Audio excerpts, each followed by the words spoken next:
Good morning, everyone. You're in the office with Joseph Skoda. Today I have a unique office, which I don't have very often. It happens to be on Hawaii. It happens to be Oahu. In Hawaii, just outside of Waikiki and all the fancy stuff that you hear about, not too far from the airport. And what's so lovely out here is I rarely wear shorts, let alone a bathing suit. I live near the beach. I just don't do that. I'm a procrastinator. I'm afraid of the cold, but I love the view. And today we have a special guest that we're going to talk about all the way from California, Vandenberg Space Force Base, which is a place I retired from many moons ago. But we're going to get their perception on Hawaii, having fun, forgiveness, all kinds of different things. So please put your hands together and help me welcome the two ladies, Paula and Vanessa. Hello, ladies. Aloha. Aloha. All right, so first of all, what bringing you to Hawaii this particular time of year, besides the weather? I mean, this is gorgeous. Well, we're actually at work, and we have this wonderful opportunity to take lunch away from the convention that we're attending, and it's a prevention conference, yes. And that's why we're here.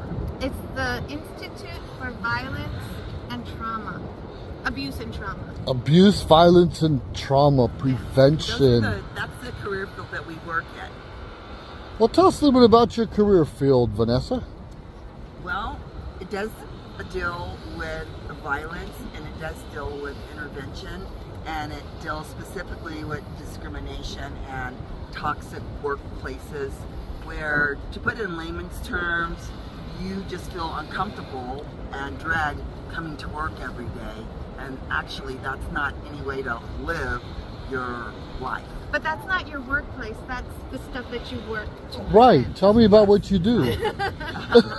Sometimes when you're on vacation or even working, we often forget we get that little break. That definitely isn't my workplace. My workplace is where we attempt to eradicate discrimination, and that's discrimination of any kind, based on your race, your color, your religion, your national origin, where you're from, your gender, your sexual orientation, and it just goes on and on and on. Those are no things. Discrimination is no place for the workplace, and that's why I have a job.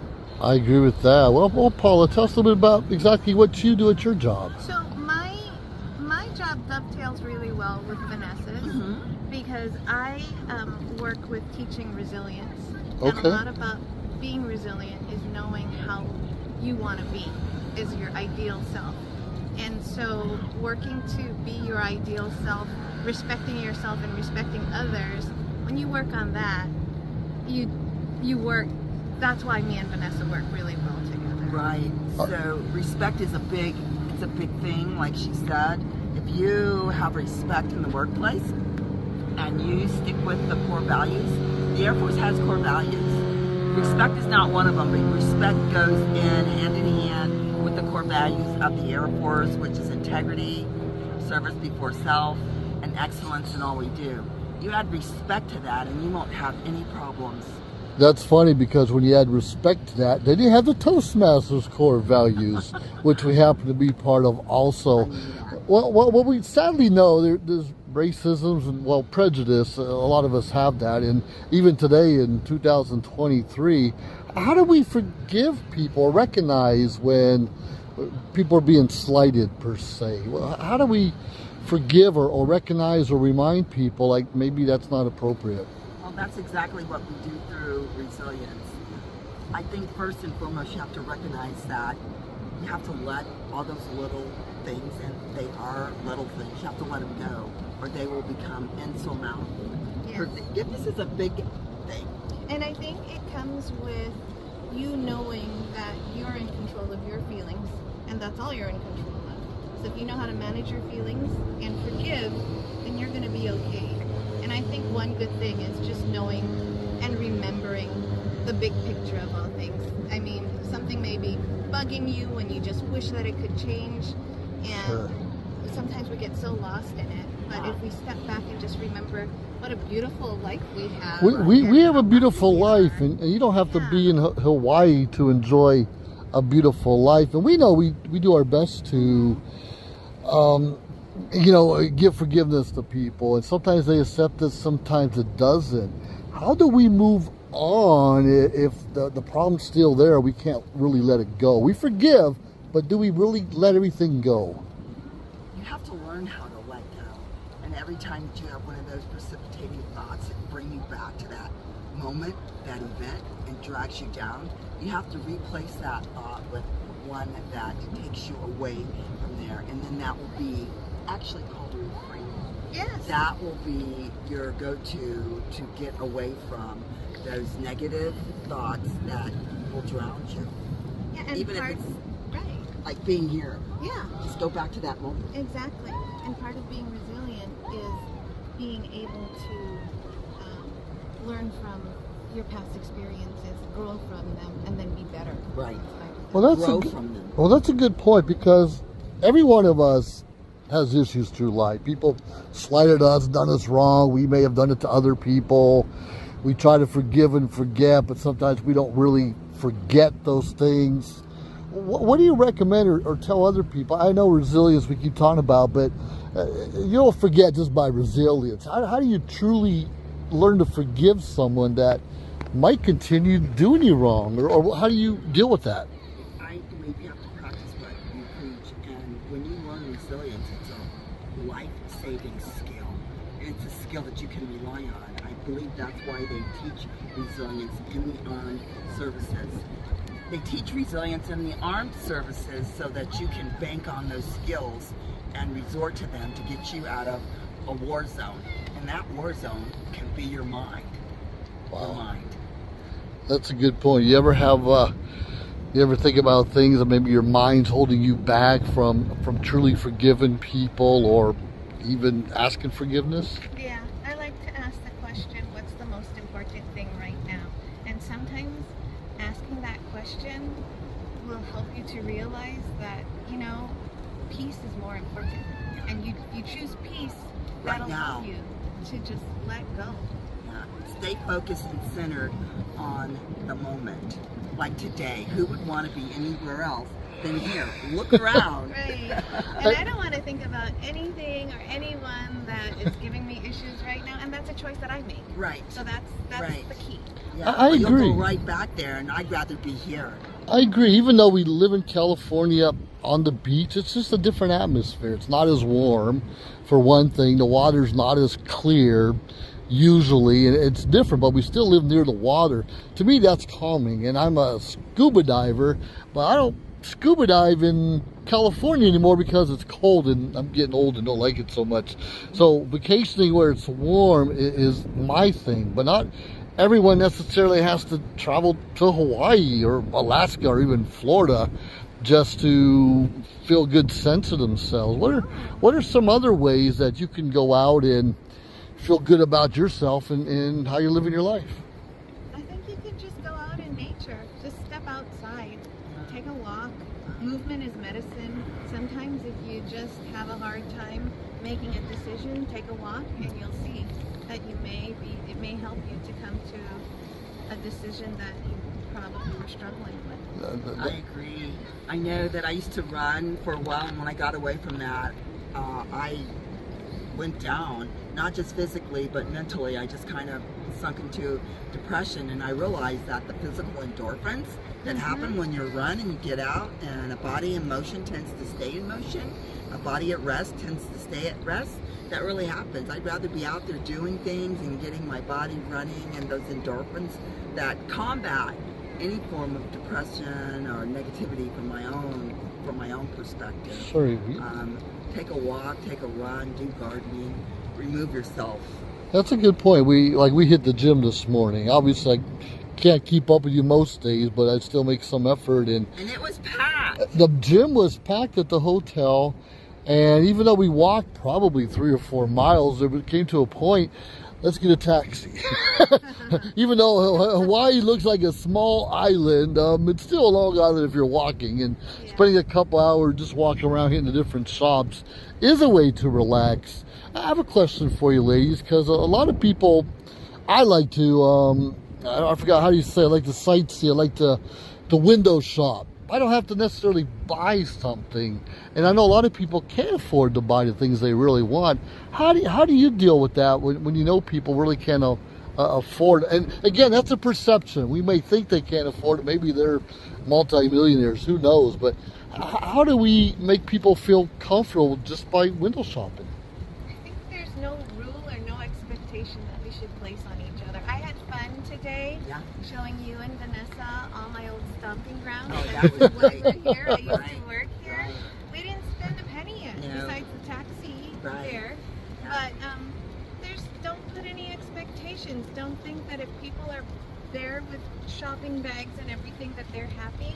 Yep. You be happy with what be happy with what you have. And I tell you what, that shopping bag not necessarily is going to make you happy. And I know that they say retail therapy, but the retail place can sometimes be a thrift store, and you can get such a bargain there that you're on a high and you leave with that bargain. That's worth more to you and the moment and the memories that it brings than something that you could have bought that's designer from Tiffany's. Exactly. I mean, getting older, I realize now that I want to just collect experiences more than things. Yeah, for sure. They last longer. Now I just want to get rid of things. Exactly. Amen to that. It was just over the last few years I'm realizing that experiences far outweigh the things we have. And a few years ago I was able to take my older son racing Ferraris through Denver, Colorado. Nice. And taking my brother, and taking my brother to wonderful 5-star places in Scottsdale, Arizona, and spending time with it's so great, the experiences. That's why I joined a vacation club. Whatever it is, it doesn't have to be near a beach. It could be the mountains or the valley. And California has all that, the mountains, the valleys, the beaches, and that's always pretty exciting about there. Anything else? Like, I'm a procrastinator at heart. I know I get my hands in a lot of different fires and pots, and people think I'm doing so great and I'm busy, but sometimes I take too long to take action, and that slows down my progress. Any procrastinators out there? Yeah, I'm sure that there are a lot. I'm a procrastinator, but the one thing that I swear by is I'm not a multitasker, and even though I may have a lot of irons in the fire, I complete one thing at a time. And I have a checklist, and when I'm done, I check it off. That works for me. How about you, Pauline? I think I do that too. It takes me, I'm probably the worst procrastinator, but I get things done. And then I realize, and I wish it would just click in my head, that when I get things done, I feel better about it. Yeah. And I just do it. Right. And don't take on too much. You know, we can't do everything. Can't do everything. I think one last question. Well, there's obviously, feel free to elaborate, but we all have a place that brings peace in our hearts. We all have a place that's calming to us. So, Pauline, where exactly is your happy place? My happy place is my garden, which is just in my backyard. Wow. So very accessible. It's where I go. That's as always soon as I nice. wake up. Yeah. When I wake up, when I come home, I'll go and check my garden. So I love it. And we can create these little oases, wherever we are. I like that. What do you think about, Vanessa? Where's your I happy agree place? with that. You know, I do a little bit of gardening. I have plants in my office. A little bit. You have like 30 plants at home. Yeah, I do. But I still like to get next to the water. I think there's nothing as peaceful as just being here, sitting in the sun, feeling and hearing the waves. It's important. Yeah, it is. It It's makes just a self-care. difference. Yeah. That is self-care It for is me. self-care. Makes me healthy. Oh, I like that. Self-care. Now, how a lot of people don't know how to find a place that makes them happy. Probably because they have stress and just they bring that stress from the workplace with them everywhere they go, and they can't release it. How do you release some of that stress? I think that's an art that you have to learn. You have to learn how to do it. Just let it go, as I said before.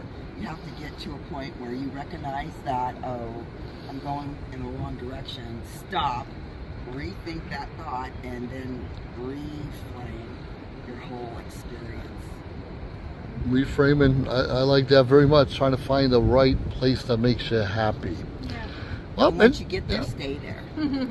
well, we still have to make a living, and sometimes our jobs are not our most happiest places that we can we can have. So anyways, before I let you ladies go, any last words of wisdom to people to have a more happier, fruitful, productive lives? Yeah, I like the saying hang loose. They do that here, and I know I'm kind of getting to what, nobody's rushed, nobody's hurried. I think, where we come from, it's always Stop. but they still seem to maintain their work lives without, all the extra stress that comes with it. So, hang loose would be my last thought. Yeah, definitely.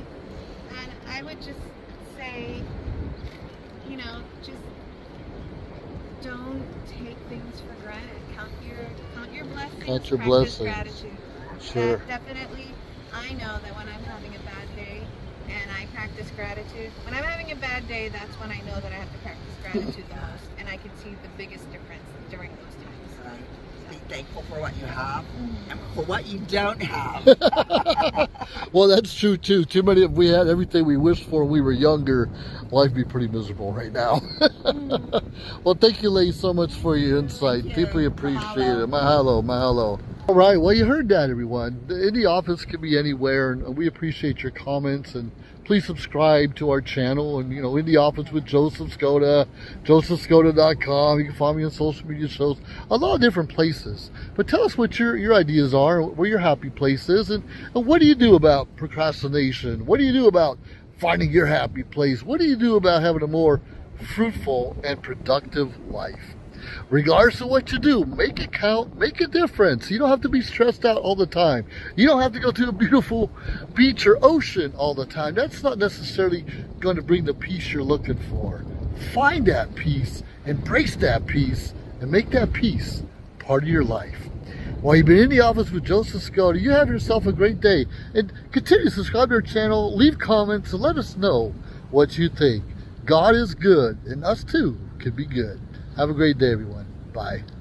If you liked our show, please subscribe to our YouTube channel or find us on any social media platform, Instagram, of course, Facebook. Like, subscribe, share. We appreciate it. Let us know your thoughts and join our team. Anyways, we appreciate you staying tuned week after week, day after day, because we continuously build up our network to bring to you what you're asking for. Have a great day.